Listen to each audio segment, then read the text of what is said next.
ശ്രീ രാജഗോപാൽ, എന്തുകൊണ്ടായിരിക്കും പൊതുജന രോഷം ഉണ്ടായിട്ടും പൊതുജന അഭിപ്രായം എതിരായിട്ടും എന്തുകൊണ്ടായിരിക്കും പത്മകുമാറിനെതിരെ ഇപ്പോൾ ഒരു നടപടി എടുക്കാൻ CPM വിസമ്മതിക്കുന്നത്? ഒരു തെരഞ്ഞെടുപ്പ് ഘട്ടത്തിൽ അങ്ങനെയുള്ള നടപടികളൊക്കെ എക്സ്പെക്ട് ചെയ്യുന്നതാണ്. പക്ഷേ അത് ഉണ്ടായിട്ടില്ല. ഒരു പക്ഷേ ഇനി SITയുടെ അന്വേഷണം ഇതിനും മുകളിലേക്ക് പോയാൽ, SIT വീണ്ടും ആളുകളെ ചൂണ്ടിക്കാണിച്ചാൽ അപ്പോഴും നടപടി എടുക്കേണ്ടി വരും. അപ്പോൾ പ്രതിരോധത്തിലാവും. ഇങ്ങനെ ഒരു ഭയാശങ്കയായിരിക്കുമോ? അതോ ഇവിടെ ഗോവിന്ദൻ മാഷ് സാങ്കേതികമായി വിശദീകരിക്കുന്നത് പോലെ കുറ്റപത്രം കൊടുത്തിട്ടില്ലല്ലോ, ആ ഘട്ടത്തിൽ കുറ്റവാളിയാണെന്ന് തെളിയുമ്പോൾ നടപടി എടുക്കാമെന്ന് വിചാരിക്കുന്നത് കൊണ്ടാണോ?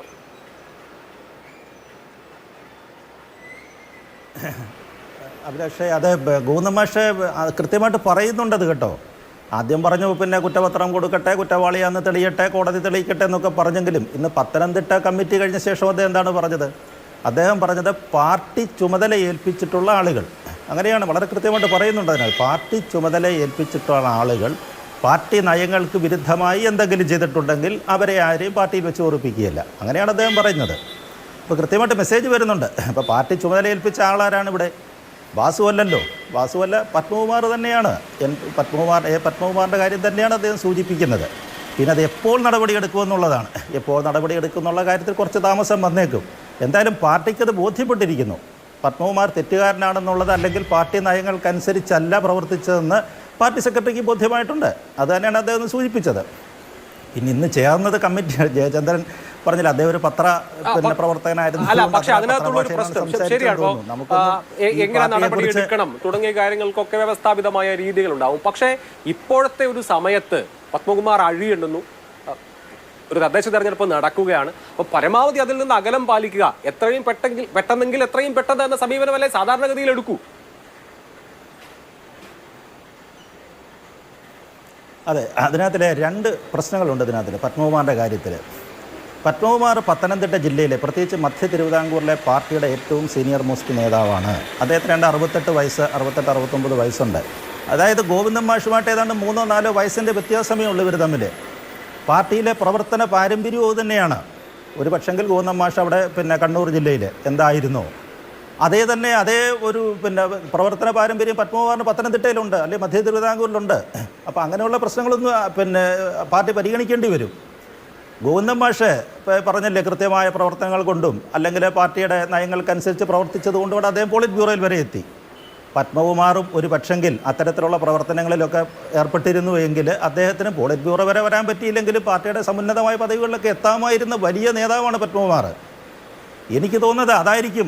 പാർട്ടിക്ക് ഒരു പക്ഷെങ്കിൽ അത്തരത്തിലുള്ള ആശങ്കയുമുണ്ട് പാർട്ടിയെ സംബന്ധിച്ചിടത്തോളം. കാരണം മുമ്പേ സൂചിപ്പിച്ചതുപോലെ തന്നെയാണ്, പത്മകുമാർ ഇനി എന്തെങ്കിലുമൊക്കെ പറയാതിരിക്കത്തില്ല. കാരണം വെച്ചാൽ അദ്ദേഹത്തിന് സ്വയം രക്ഷപ്പെട്ടെങ്കിലേ പറ്റുകയുള്ളൂ. ഇപ്പം നാളെ SIT അദ്ദേഹത്തെ കസ്റ്റഡി വാങ്ങിക്കും. പത്മകുമാറിൻ്റെ ചോദ്യം ചെയ്യലൊന്നും ആയിട്ടില്ലല്ലോ, വളരെ പ്രാഥമികമായ ചോദ്യങ്ങൾ മാത്രമേ ഇതുവരെ അദ്ദേഹം നേരിട്ടിട്ടുള്ളൂ. പക്ഷേ അതേപോലെ തന്നെയല്ല, നാളെ കസ്റ്റഡി വാങ്ങിച്ചു കഴിഞ്ഞാൽ പത്മകുമാറിനെ വിശദമായിട്ട് ചോദ്യം ചെയ്യും. അദ്ദേഹം ആദ്യം തന്നെ പല കാര്യങ്ങളും അദ്ദേഹം സൂചിപ്പിച്ചിട്ടുണ്ട്. ഒരു കത്തിൻ്റെ കാര്യം അദ്ദേഹം പറയുന്നുണ്ടായിരുന്നു. ഒരു കത്ത് ഇവിടുന്നോ കറങ്ങി തിരിഞ്ഞ് ദേവസ്വം ബോർഡ് ഓഫീസിൽ വന്നെന്നാണ് പറയുന്നത്. ഈ കത്ത് ആരെഴുതിയതാണ്, എവിടുന്ന് വന്നതാണ് എന്നുള്ളതിനെക്കുറിച്ച് പുറത്തൊന്നും നമ്മൾ അറിഞ്ഞിട്ടില്ല.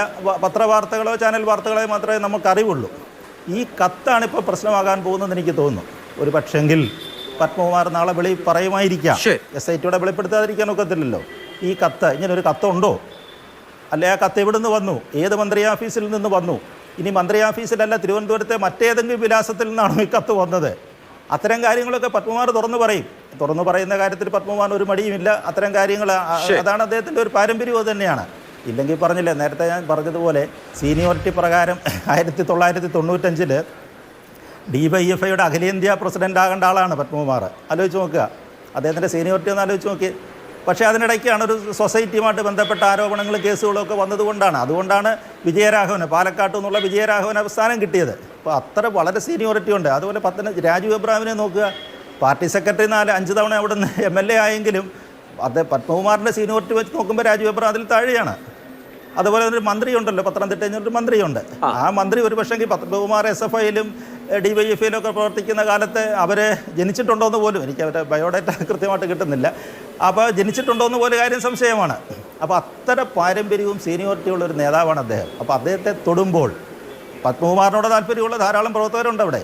അത് പറഞ്ഞല്ലോ, ശക്തമായ ഗ്രൂപ്പിസം, മുമ്പ് അനൂപ് സൂചിപ്പിച്ചതുപോലെ ഗ്രൂപ്പിസം നിലനിന്നൊരു ജില്ലയാണത്. ആ സമയത്ത് തീർച്ചയായിട്ടും അല്ല ഘടകങ്ങളുണ്ട്. പത്തനംതിട്ടയെ സംബന്ധിച്ച് പത്മകുമാർ പ്രധാനപ്പെട്ട നേതാവാണ്. 90കളിൽ തന്നെ MLA ആയ ആളാണ്. അദ്ദേഹത്തിന് പത്തനംതിട്ടയിൽ ആ പ്രസ്ഥാനത്തിനുള്ള പ്രാമുഖ്യത്തെ ഇകഴ്ത്തി കാണിക്കുന്നില്ല. പക്ഷേ അദ്ദേഹം ഇപ്പോൾ അറസ്റ്റിലാണ്, ചോദ്യങ്ങൾ നേരിട്ടുകൊണ്ടിരിക്കുകയാണെന്നുള്ള പ്രശ്നം. ഞാൻ അങ്ങയിലേക്ക് വരാം.